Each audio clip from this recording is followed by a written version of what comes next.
Hi, I'm doing my last part, okay? Because I don't want to do more than this. I dread Christmas in the worst way, in a way that I never used to, because I used to love it. I have a massive family like that, you know, that you see in that show, Medea's Family Reunion. There are a lot of people at home. I grew up happy. During Christmases was always an excellent time to enter into. And then the family did what they did to me. And so now Christmases are horrible. I literally compare their involvement in sorcery as that show, The Grinch That Stole Christmas, through their involvement of darkness, through their dabbling in dark arts, ancestral worship, and all that jazz. They be literally made out of themselves the Grinch that stole Christmas. As a result of their bewitching one another, like there be some kind of a cosmic war between them spiritually, and with me being an obviously cursed one among them, there is now no longer an effective Christmas at home, or at least one that's not laughable. And I'm the only person that's keeping it real. Also the only person that's born again all up in this monster. But Christmas morning, how they're always in church, and every so often some of them go to church all year long. And when I had my absence in these Christmases, all of these 4 years, not 4, 8, okay, I don't even know why I halved that. I guess it has swept right by so quickly that it might as well have been just 4 years, because to them it's like nothing, whatever. Like, guys, like they took away my conception of children, like literally the desire I have had ever since I was 22 years old, the desire of many little girls to get married. They just took it just like that. And it is not devastating to them or troubling to watch me just waste away with no purpose to live out as a mom or a wife. These Grinches that stole their own, like, freaking Christmas, every single year glide right by my nose and pretend that this is not even going on. Just when I was exercising, now it's getting so dark, that I really wish I could like capitalize on whatever remaining lighting there is. Oh, there we have something to run with. Okay, the remaining years that I have, not remaining years, sorry, but all of these years that I've been suffering the way that I've been suffering, I have longed with every bone in my body, do you understand, to literally on every Christmas come into some money so I can go to a hotel for the day and literally just stay there so I don't have to listen to them laughing, drinking, carrying on doing what they're doing, and then come back the next morning when the little charade is over. I long with it's my cat. I long with every bone in my body to leave, but I have been financially, of course, you know, strained.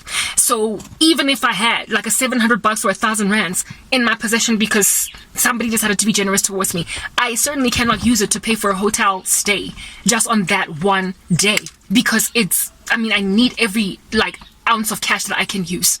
But I have longed to be away from them. Throughout my exercise, I was languishing. I was in so much pain, wondering, what am I going to do? I wish I could maybe drive to a mall and stay there the whole day until they all disappear.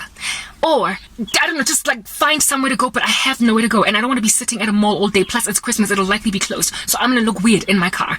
And so I made a decision, which I am not going to probably stick with because I don't want to mess with my schedule, to stay awake all night on Christmas Eve.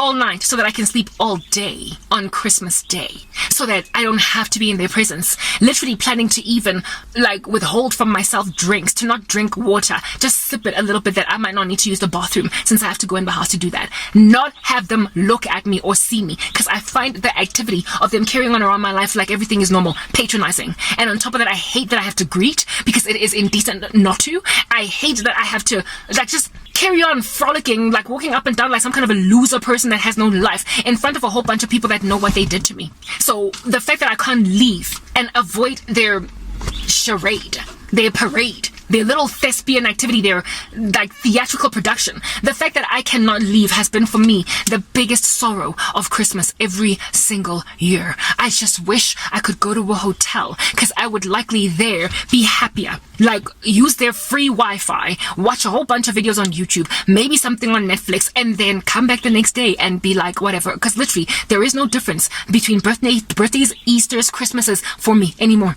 So for me, it's not so much the whole idea of Christmas that hurts. It is just their activity around me. I am so strong that I take in my stride birthdays that come and go with nothing happening in my life. I have been strong enough to take years just gliding right by my nose with nothing happening. The issue of Christmas is not my problem. My problem is their pretentiousness. And if he doesn't, I'm going to spend all of Christmas Eve, not Christmas Eve, but Christmas Day, listening to laughter in the house, while I am sitting languishing in that little shack behind you right now, just waiting. That's where it is that I sleep, waiting. for Christmas to end so that I can basically just end this charade. I don't know why my mother does not have enough compassion on me, because she knows this makes me uncomfortable, to go and have Christmas somewhere else. I didn't even know that she was going to be hosting here this year. The only thing that tends to let me know that that's what's going on is when she starts to buy groceries and stuff. That's what's broken my heart. When she starts to purchase more groceries than what will be sufficient for us. When she gets more than one malva pudding. When she gets wine. My mother doesn't drink. She's like me. When she gets bottles of wine, then I know that somebody who drinks wine is coming. And I'm like, who is coming? I would much rather my mother's friends rock up and spend Christmas with her than my family members. I would much rather some strangers from her office come. The issue, the bane of my existence are my family members. These liars that are walking around one of their own. Like, it is not a travesty that I am not living, that I'm not a mom, that I don't have a career, that I don't have a husband. Like, they are just like walking around it. Umthakathi Babo has done this to a completely innocent woman. Goodness gracious, I don't even know what to do with lighting. It's absolutely evading me. So I'm here to like share these frustrations and rant, I guess, that perhaps maybe potentially I might get other human beings that are more sober than my family, who have not lost their natural affection, who gauge this as a travesty and something absolutely absurd, that I might not feel like I'm utterly alone. Utterly alone. I hate Christmas with a passion when I used to love it, because the love of many has grown cold. We are living in the last days. Matthew 24. Looks like when I fish light from outside it works. Matthew 24 is running rampant, and so too is 2 Timothy 3. Natural affection has ceased, and people are happy and able to watch their own family members go through what I'm going through. I am not a social recluse. If anything, I'm quite the social butterfly. I do very well with kids, so events like Christmas, where a whole bunch of young ones are running around, tends to get me encircled by them like I'm mother bee and they're bees, or I'm honey and they're bees, or I don't know, I'm like just defecation and their flies. Like, I am a babe magnet. So I make for really great company during Christmas because everybody can just leave their kids with me. That's how I am. So for somebody with that kind of character to be excluded or ostracized from a family set is for that family to not recognize gems among them, and for them to not recognize the travesty of loss of those gems.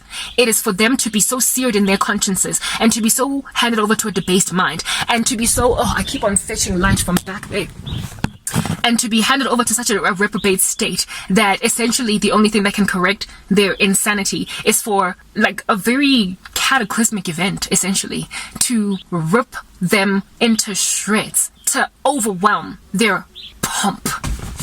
I long that the rapture would happen on Christmas Day, because that would literally be the perfect day to set the record straight. And also at a time when people are in church, like in the mornings. You know how people go to church on Christmas morning? Yeah, for the rapture to happen then, so pastors can get left behind at pulpits during an event that should be taking them. So congregants would be left in their masses in a giant congregation, a big fat chunky, what do they call this thing? Mega church. So most of them will still be there after 1 or 2 or 3 people in that mega church get taken. So literally the one day where people are gathered calling themselves Christians, Silent Night, Holy Night, Randy on Virgin Mother and Child, were as if though that has anything to do with it more than anything. Jesus Christ ought to be seen as Christ crucified as opposed to like a little baby in a manger. But nonetheless, that event, that morning, that Sunday morning, not Sunday, but that Christmas morning, I, for me, imagine would be the best day for the rapture, to separate the wheat from the tares, because they're all going to be in one place. And it is also the one time a year where a whole bunch of unchurched folk that don't generally go to church, that don't care about Christ, go.